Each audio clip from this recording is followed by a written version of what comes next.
আশা করি সবাই ভালো আছিস। অনেকদিন পর তোদের সঙ্গে আবার আমি সামনে এলাম তোদের। আজকে আমরা যেটা আলোচনা করব সেটা হচ্ছে বজ্র ব্যবস্থাপনা। বজ্র ব্যবস্থাপনা তার আগে আমাদেরকে জানতে হবে বজ্র পদার্থটা কী, বজ্র কী। জঞ্জাল, ময়লা, ভ্যাট, গার্বেজ, আবর্জনা, এই ওয়ার্ডগুলোর সঙ্গে আমরা সবাই খুব পরিচিত, তাই তো? গ্রাম অঞ্চলে একটা নির্দিষ্ট জায়গায় আমাদের বাড়ির প্রতিদিনের নোংরা জল, আবর্জনা ফেলা হয়। শহরাঞ্চলে মিউনিসিপ্যালিটি এবং কর্পোরেশন থেকে বাড়ি বাড়ি নোংরাগুলোকে তুলে নিয়ে যাওয়া হয়, গাড়ি এসে নিয়ে যায়। শুধু বাড়ি থেকেই নয়, রাস্তাঘাট থেকেও তাদের পড়ে থাকা প্লাস্টিক, বোতল, এই সমস্ত নোংরা আবর্জনা সব নিয়ে যাবে। কলকারখানার বিভিন্ন ধরনের, যেমন ধোঁয়া, তারপরে নোংরা জল, কলকারখানার ভাঙা ধাতুর অংশ, এগুলো সব যেমন বজ্র পদার্থ, ঠিক সেরকম হাসপাতালের ব্যান্ডেজ, সিরিঞ্জ, ওষুধের প্যাকেট, এগুলো সব বজ্র পদার্থ। কৃষিক্ষেত্রে যেমন ফসলের অবশিষ্টাংশ, সারের অংশ, এগুলো সব হচ্ছে বজ্র পদার্থ। কীটনাশক, এগুলো ভাঙা যন্ত্রাংশ, এগুলো সব হচ্ছে বজ্র পদার্থ। আবার ইলেকট্রনিক বজ্র পদার্থ, যেটাকে বজ্র বলা হয়ে থাকে, যেমন কম্পিউটারের অংশ, বিভিন্ন ধরনের ইলেকট্রনিক গুডস, শুধু কম্পিউটার কেন, কম্পিউটার, সেলফোন, এই সমস্ত কিছু যে ইলেকট্রনিক্স গুডসগুলো, সেই সমস্ত হাত ভেঙে যাওয়া অংশ, সেই সমস্ত জিনিসগুলো হচ্ছে ইলেকট্রনিক্স বজ্র পদার্থ বা বজ্র। এবার এগুলো তো বজ্র পদার্থ আমরা জানলাম। বজ্র পদার্থটা কী সেটা আমাদেরকে জানতে হবে। আমাদের দৈনন্দিন ব্যবহার্য পদার্থের অবশিষ্টাংশ, যেগুলো কঠিন বা তরল বা গ্যাসীয় যে কোনো অবস্থায় পরিবেশের মধ্যে আসে এবং যার খুব একটা অর্থমূল্য নেই, তার খুব একটা আমাদের প্রয়োজনীয় নয়, কাজে লাগে না, অর্থমূল্য নেই, অথচ সেগুলো পরিবেশ দূষণ ঘটায়, তাদেরকেই বলা হচ্ছে বজ্র পদার্থ। অর্থাৎ যে সমস্ত পদার্থ আমরা ব্যবহার করবার পর তার খুব সামান্য অংশ, যেটা আমাদের আর ব্যবহারের প্রয়োজন নয়, আমরা কী করি, ফেলে দিই, সেই সমস্ত জিনিসগুলো কি কোনো কাজের নয়। আবার সেই জিনিসগুলো কী করছে, পরিবেশের ক্ষতিও করছে, অর্থাৎ এগুলো কী করছে, বজ্র পদার্থ। আর বজ্র পদার্থের প্রকৃতি বা বৈশিষ্ট্যটা কী, প্রকৃতি না মানে প্র্যাকটিক্যালি বৈশিষ্ট্যটা কী। বজ্র পদার্থ কঠিন, তরল, গ্যাসীয় যে কোনোভাবে পরিবেশে আসতে পারে। বজ্র পদার্থের মধ্যে যেটা ম্যাক্সিমাম বজ্র পদার্থ, গৃহস্থ বজ্র পদার্থ সব থেকে বেশি হয়ে থাকে, আমাদের ঘরবাড়ি থেকে পাওয়া যায়। গ্রাম শহর, অর্থাৎ গ্রামের তুলনায় শহরে বজ্র পদার্থের পরিমাণটা অনেক বেশি হয়ে থাকে। বজ্র পদার্থের একটা বড় অংশের মধ্যে জীবাণু দ্বারা বিয়োজিত হয়, অর্থাৎ বজ্র পদার্থের একটা বড় অংশ জীবাণু দ্বারা বিয়োজিত হয়ে যায়, যেটাকে বলা হয় বায়োডিগ্রেডেবল। যে সমস্ত এবং বেশ কিছু বজ্র পদার্থ বিয়োজিত আবার হয়ও না, অর্থাৎ নন বায়োডিগ্রেডেবল। বজ্র পদার্থের পরিবেশের দূষণ ঘটায়, প্রথমেই বললাম। সঠিক ব্যবস্থাপনা করা গেলে বজ্র পদার্থ কী হয়, সম্পদে পরিণত করা যায়। অর্থাৎ বজ্র পদার্থকে সঠিকভাবে যদি ব্যবহার করা যায়, ব্যবস্থাপনা করা যায়, তাহলে সেটা আবার সম্পদে পরিণত হতে পারে। বোঝা গেল? এরপর আমরা যেটা করবো সেটা হচ্ছে বজ্র পদার্থের প্রকারভেদ। প্রকৃতি, উৎস, পুনর্ব্যবহার, এদের মানে জৈব বিয়োজন, এই সমস্ত কিছু দৃষ্টিকোণ থেকে বজ্র পদার্থকে শ্রেণীবিভাগ করা হয়ে থাকে। আমরা যেটা এখন আলোচনা করব সেটা হচ্ছে প্রকৃতি অনুসারে জৈব বজ্র পদার্থের শ্রেণীবিভাগটা। জৈব বজ্র পদার্থের মধ্যে যেটা আমরা শ্রেণীবিভাগ করব সেটা হচ্ছে কঠিন বজ্র পদার্থ, তরল বজ্র পদার্থ, গ্যাসীয় বজ্র পদার্থ, বিষাক্ত বজ্র পদার্থ এবং অবিষাক্ত বজ্র পদার্থ। কঠিন বজ্র পদার্থ আমাদের যে গৃহস্থলীতে রান্নাঘরের যে তরকারির খোসা, ফেলে দেওয়া অংশ, ডিমের খোসা, এই সমস্ত বজ্র পদার্থ, প্লাস্টিক, আবর্জনা, এগুলো কঠিন আকারে থাকে। তরল আকারে বাথরুমের জল, নোংরা জল, বাড়ির নোংরা জল, এগুলো থাকে। এই সমস্ত বজ্র পদার্থ আবার যেমন টায়ার, টিউব, সিমেন্ট কারখানা এবং বিদ্যুৎ কারখানা থেকে নির্গত পদার্থ, সেগুলো হচ্ছে শিল্প কারখানার বা খনি অঞ্চল থেকে যে অ্যাডভেস্টার্স, কয়লা খনি থেকে বেরোয়, এই সমস্ত বজ্র পদার্থ, এগুলো সবই হচ্ছে পরিবেশে কঠিন আকারে আসছে। সেটা গৃহস্থলী থেকে হতে পারে, শিল্পক্ষেত্র থেকে হতে পারে, খনি অঞ্চল থেকে হতে পারে। এই সমস্ত বজ্র পদার্থ, কঠিন বজ্র পদার্থগুলো কী করছে, ভূমি দূষণের ভূমিকা নিচ্ছে, অর্থাৎ মাটিকে দূষিত করছে। তরল বজ্র পদার্থ, তরল আকারে পরিবেশে এসে এই বজ্র পদার্থ মিশছে, যেমন গৃহস্থলী, রান্নাঘরের জল, বাথরুমের জল, নোংরা জল, কলকারখানা থেকে নির্গত বিভিন্ন ধরনের তরল পদার্থ, বিদ্যুৎ থেকে নির্গত মানে বিদ্যুৎ শিল্প কেন্দ্র থেকে নির্গত যে জল, কারখানার থেকে রাসায়নিক পদার্থ, তরল, রং, যানবাহন থেকে নির্গত ডিজেল, গ্রিজ, এগুলো সবই তরল আকারে নিচ্ছে। এগুলো সরাসরি জল দূষণে ভূমিকা নিচ্ছে, অর্থাৎ তরল বর্জ্য পদার্থ যেটা করছে কি জল দূষণে ভূমিকা গ্রহণ করছে। গ্যাসীয় বর্জ্য পদার্থ, গ্যাসীয় আকারে যে বর্জ্য পদার্থ পরিবেশের সঙ্গে মিশছে, যেমন কলকারখানা থেকে নির্গত ধোঁয়া, gas, carbon dioxide, CO, carbon, এছাড়াও যানবাহন থেকে নির্গত গ্যাস, বিভিন্ন ধরনের ধোঁয়া গ্যাস, এগুলো সরাসরি কী করছে, পরিবেশে ক্ষতি করছে। এগুলো বায়ু দূষণে ভূমিকা গ্রহণ করছে। এগুলো হচ্ছে গ্যাসীয় বর্জ্য পদার্থ। এরপর যেটা হচ্ছে বিষাক্ত বর্জ্য পদার্থ, যে সকল বর্জ্য পদার্থ থেকে প্রত্যক্ষ এবং পরোক্ষভাবে মানুষ এবং অন্যান্য প্রাণী বিভিন্ন শারীরিক সমস্যার সৃষ্টি করছে। অর্থাৎ যে সমস্ত বর্জ্য পদার্থ মানুষের বা প্রাণীর মধ্যে তাদের শরীরে প্রবেশ করলে কী করছে, তাদের ক্ষতি করছে, শরীরে ক্ষতি করছে, সেই সমস্ত বর্জ্য পদার্থগুলোকে বলা হচ্ছে বিষাক্ত বর্জ্য পদার্থ। এই বিষাক্ত বর্জ্য পদার্থ কঠিন, তরল, গ্যাসীয় বিভিন্ন আকারে আসতে পারে। সাধারণত এই বর্জ্য পদার্থ সহজেই যেটা জল, বায়ু এবং মাটিতে মিশে যায় এবং সমস্যার সৃষ্টি করছে। কীরকম ধরনের, যেমন সীসা, পারদ, ক্যাডমিয়াম, আর্সেনিক, এই সমস্ত বর্জ্য পদার্থগুলো কী হচ্ছে মিশে গিয়ে, অর্থাৎ পরিবেশের সঙ্গে বিভিন্নভাবে মিশে গিয়ে আমাদের সমস্যার সৃষ্টি করছে। আর যে সমস্ত বর্জ্য পদার্থ কী করে না, আমাদের অর্থাৎ পরিবেশে ততটা সমস্যা সৃষ্টি করে না, সেগুলোকে বলা হচ্ছে অবিষাক্ত বর্জ্য পদার্থ। যেমন কৃষি জমি থেকে বা কৃষিক্ষেত্র থেকে যে বর্জ্য পদার্থটা নির্গত হয়, খড়, পাতা, কাঠ, এই ইত্যাদি, গৃহস্থলীর আবর্জনা, যেগুলো সবজি ফলের অবশিষ্টাংশ, এগুলো হচ্ছে অবিষাক্ত বর্জ্য পদার্থ। এরপর যে বর্জ্য পদার্থ আরেকটা ভাগ আমরা করবো, সেটা হচ্ছে জৈব ভঙ্গুর এবং জৈব অভঙ্গুর। আমরা প্রকৃতি হিসাবে বললাম নন বায়োডিগ্রেডেবল এবং বায়োডিগ্রেডেবল এবং নন বায়োডিগ্রেডেবল। জৈব ভঙ্গুর অর্থাৎ বায়োডিগ্রেডেবল, যে সকল বজ্র, জীবাণু, ব্যাকটেরিয়া ইত্যাদি দ্বারা বিয়োজিত হয়ে যায়, জল, মাটি, বাতাসের সঙ্গে আপনিভাবে মিশে যায়, বিয়োজিত হয়ে গিয়ে, তাদেরকে বলতে বায়োডিগ্রেডেবল বা জৈব ভঙ্গুর বর্জ্য পদার্থ। যেমন কৃষি এবং গৃহস্থলীর বর্জ্য পদার্থ, এইগুলো সবই হচ্ছে এই জাতীয় বায়োডিগ্রেডেবল, অর্থাৎ বিয়োজিত হয়ে যায়। এরপর এদের যেটা হয়, এদের ক্ষতিকারক, এদের যে ক্ষতির প্রভাবটা, এটা পুরো একটা পরিবেশের ক্ষতিও করে না। আর যে সমস্ত বর্জ্য পদার্থগুলো স্বাভাবিক প্রক্রিয়ায় বিয়োজিত হয় না বা বিয়োজিত হতে অনেক সময় লাগে, সেই সমস্ত বর্জ্য পদার্থগুলোকে বলা হয় জৈব অভঙ্গুর বর্জ্য পদার্থ, নন বায়োডিগ্রেডেবল ওয়েস্ট। যেমন প্লাস্টিক, রাবার, বিভিন্ন ধাতুর অবশিষ্ট টুকরো, ওইগুলো হচ্ছে এদের ক্ষতিকারক প্রভাবও আছে। এগুলো হচ্ছে নন বায়োডিগ্রেডেবল বা জৈব অভঙ্গুর বর্জ্য পদার্থ। এরপর আমরা যেটা আলোচনা করবো সেটা হচ্ছে বর্জ্য পদার্থের উৎস। বজ্রের উৎস বিভিন্ন ধরনের, যেমন গৃহস্থলীর বজ্র। গৃহস্থলীর বজ্র কি, যেমন বাড়িতে দৈনন্দিন ব্যবহৃত যে উপকরণ থেকে যে বজ্র সৃষ্টি হয় তাকে বলছে গৃহস্থলীর বজ্র।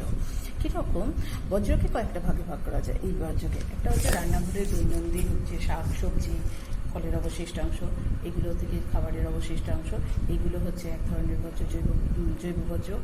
আবর্জনা কি, কাগজ, কার্ডবোর্ড, প্লাস্টিক, বিশেষ করে যে প্যাকেটটা টুকরো, পুরনো যে লোহা রসকর, অপ্রয়োজনীয় ধাতু, এগুলো হচ্ছে সব জৈব অজৈব বর্জ্য পদার্থ। তরল বর্জ্য কি, রান্নাঘর এবং বাথরুমের যে নোংরা জল, সাবান জল ইত্যাদি হচ্ছে তরল বর্জ্য পদার্থ।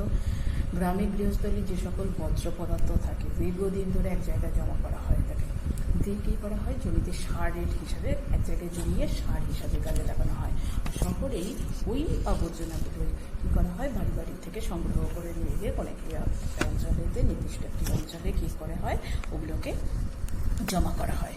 শিল্পক্ষেত্র থেকে যে বর্জ্য পদার্থ নির্গত হয়, শিল্প কারখানা থেকে কঠিন, তরল, গ্যাসীয় তিনটে আকারেই বর্জ্য পদার্থ নির্গত হয়। এগুলো আকার বিষাক্ত, অবিষাক্ত, জৈব, অজৈব বিভিন্ন ধরনেরই হয়ে থাকে। কীরকম, শিল্পক্ষেত্রে আমরা দেখেছি বিভিন্ন ধরনের শিল্পক্ষেত্র, যেমন কৃষিজ বা বনজ শিল্পক্ষেত্র, যেখান থেকে পাট, বস্ত্র, পাট, কাগজ, চিনি শিল্প, মদ্য শিল্প, খাদ্য প্রক্রিয়াকরণ শিল্প, এই সমস্ত শিল্পগুলো থেকে, যেমন আমি একটা উদাহরণ দিই, কাগজ শিল্প। কাগজ শিল্প থেকে নির্গত হয় সেলুলোজ, কাগজের অবশিষ্টাংশ, এগুলো একটা বর্জ্য পদার্থ। তারপরে ব্লিচিং পাউডার, এগুলো একটা ধরনের বর্জ্য পদার্থ। খাদ্য প্রক্রিয়াকরণ শিল্প থেকে খাবারের অবশিষ্টাংশ, খোসা, ফল প্রক্রিয়াকরণ যেমন জ্যাম জেলি তৈরি করতে গেলে ফলের যে খোসা অবশিষ্টাংশ যেগুলো থাকে একটা বর্জ্য পদার্থ। শর্করা শিল্প মানে চিনি শিল্প থেকে যেটা হচ্ছে ওই আখের ছিপড়ে এটা বর্জ্য পদার্থ। বস্ত্রশিল্প থেকে বিভিন্ন রাসায়নিক দ্রব্য থাকে, সেগুলো হচ্ছে বর্জ্য পদার্থ। এইগুলো হচ্ছে বিভিন্ন ধরনের বর্জ্য পদার্থ। আর ধাতব এবং রাসায়নিক শিল্প যেমন মানে অজৈব বিষাক্ত রাসায়নিক তরল বিভিন্ন পরিবেশ দূষণকারী বর্জ্য যেমন লৌহ ইস্পাত কারখানা, যেটা হচ্ছে এই লৌহ ইস্পাত শিল্প থেকে ব্লাস্ট ফার্নেস নির্গত হয়, ছাই গরম জল নির্গত হয়, এটা হচ্ছে বিষাক্ত বর্জ্য। তারপরে আবার তাপবিদ্যুৎ কেন্দ্র থেকে গরম জল ছাই নির্গত হয়ে থাকে। রাসায়নিক শিল্প কারখানা থেকে ক্ষতিকারক রাসায়নিক পদার্থ নির্গত হয়ে থাকে, যেমন অ্যাসিড রং এগুলো নির্গত হয়ে থাকে। তেল সিমেন্ট কারখানা থেকে যেটা মানে দূষিত হয়ে থাকে সেটা হচ্ছে ধূলিকণাগুলো নির্গত হয়, যেটা সরাসরি বায়ুকে দূষণ করে। এই ধরনের বর্জ্য পদার্থ। এছাড়া হচ্ছে ইলেকট্রনিক বর্জ্য, যেগুলো একটু আগেই বলছিলাম, কম্পিউটার, ডিশ, সেলফোন, টিভি ইত্যাদি হচ্ছে এখান থেকে সীসা, তামা বিভিন্ন ধরনের কঠিন বর্জ্য নির্গত হয়ে থাকে। এরপর আসি কৃষি বর্জ্য। গৃহস্থলীর বর্জ্য, শিল্পক্ষেত্রের বর্জ্য হলো এরপর হচ্ছে কৃষি বর্জ্য। কৃষিজ ফসল তোলা এবং সংগ্রহের পর অবশিষ্ট যে খড়, কাঠ, মানে মূল, পাতা, খোসা ইত্যাদি খোসা এইসব পড়ে থাকে, এগুলো বর্জ্য পদার্থ জমির ক্ষতি করে। এগুলো জমিতে দীর্ঘদিন ধরে রাসায়নিক সার, কীটনাশক সার যেমন মানে দীর্ঘদিন ধরে জমিয়ে রাখলে জমিতে পচে পচে পচে পচে জমিটাকে ক্ষয় করে, জমি অপচয় হয়।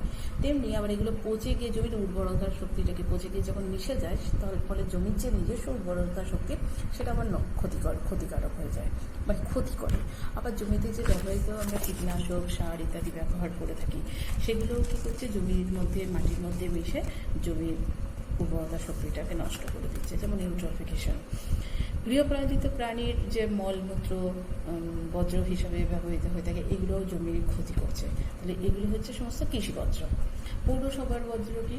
পৌরসভার বর্জ্য বলতে যেটা আমরা সাধারণত মানে জানি, সেটা হচ্ছে গৃহস্থলী বর্জ্য। পৌর এলাকায় যে গৃহস্থলী সেখানকার বর্জ্য, বিভিন্ন বাণিজ্য কেন্দ্র যেমন হোটেল, রেস্টুরেন্ট, দোকান, এদেরকে যে নোংরা আবর্জনা আছে, নর্দমার নোংরা আবর্জনা, নোংরা ময়লা জল ইত্যাদি। এবার গৃহস্থলী বর্জ্য যেমন গ্রামের থেকে পৌরসভায় বর্জ্যের পরিমাণ অনেক বেশি। এই অনেক বেশি মানে সাধারণত দেখা যাচ্ছে শহরে প্রতিদিনে মোটামুটি যদি 500 গ্রাম পার জন, মানে 500 গ্রাম বর্জ্য পদার্থ প্রতিজনে পাওয়া যায়, সেটা গ্রাম অঞ্চলে হচ্ছে প্রায় 300 গ্রাম পার প্রতিজনে। অর্থাৎ শহর অঞ্চলের আবর্জনার পরিমাণটা গ্রাম অঞ্চলের আবর্জনার থেকে অনেক বেশি। এরপর যেটা হচ্ছে চিকিৎসা সংক্রান্ত বর্জ্য পদার্থ, হাসপাতাল, নার্সিংহোম, প্যাথোলজিক্যাল ল্যাব এগুলো থেকে যে নির্গত যে বর্জ্য পদার্থ, যেগুলো সংক্রামক এবং অসংক্রামক উভয় প্রকারই হয়ে থাকে। সংক্রামক যখন অপারেশন থিয়েটার থেকে মানে যে অবশিষ্টাংশ, সিরিঞ্জ, তারপরে ব্যান্ডেজ, রক্তমাখা তুলো, সেলাইনের বোতল, ছুঁচ, এই সমস্ত ওষুধের প্যাকেট, পলিথিনে মানে প্যাথোলজি সেন্টারের রক্ত, মল, মূত্র ইত্যাদি হচ্ছে চিকিৎসা সংক্রান্ত বা মানে কি বলবো, চিকিৎসা সংক্রান্ত বর্জ্য পদার্থ বলা হয়ে থাকে। এছাড়া আরেকটি বর্জ্য পদার্থ আছে, সেটা হচ্ছে তেজস্ক্রিয় বর্জ্য পদার্থ। যে সকল বর্জ্য পদার্থ তেজস্ক্রিয় পদার্থ নির্গত হয় তাদেরকে বলা হয় তেজস্ক্রিয় বর্জ্য পদার্থ। এইগুলোর সঙ্গে পরিবেশের সঙ্গে মানব শরীরের এবং মানুষের, প্রাণীদের এবং কৃষিকার্যের মারাত্মক প্রভাব ফেলে, প্রাণীদের ওপর কৃষিকার্যের ওপর মারাত্মকভাবে প্রভাব ফেলে। কীরকম?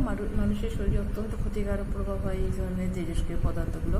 ইউরেনিয়াম খনিক, পারমাণবিক বিদ্যুৎ কেন্দ্র, নিউক্লিয়ার রিঅ্যাক্টর, তারপরে পারমাণবিক অস্ত্র, পারমাণবিক গবেষণা কেন্দ্র, এইগুলো প্রভৃতি এই সমস্ত অঞ্চল মানে ক্ষেত্র থেকে বিভিন্ন ধরনের তেজস্ক্রিয় পদার্থ নির্গত হয়, যা মানুষের শরীরে, প্রাণীতে, এমনকি কৃষি ক্ষেত্রে পড়লেও সেই সমস্ত বর্জ্য পদার্থ থেকে কী হয়ে থাকে, আমাদের সামগ্রিকভাবে পরিবেশের ক্ষতি হয়।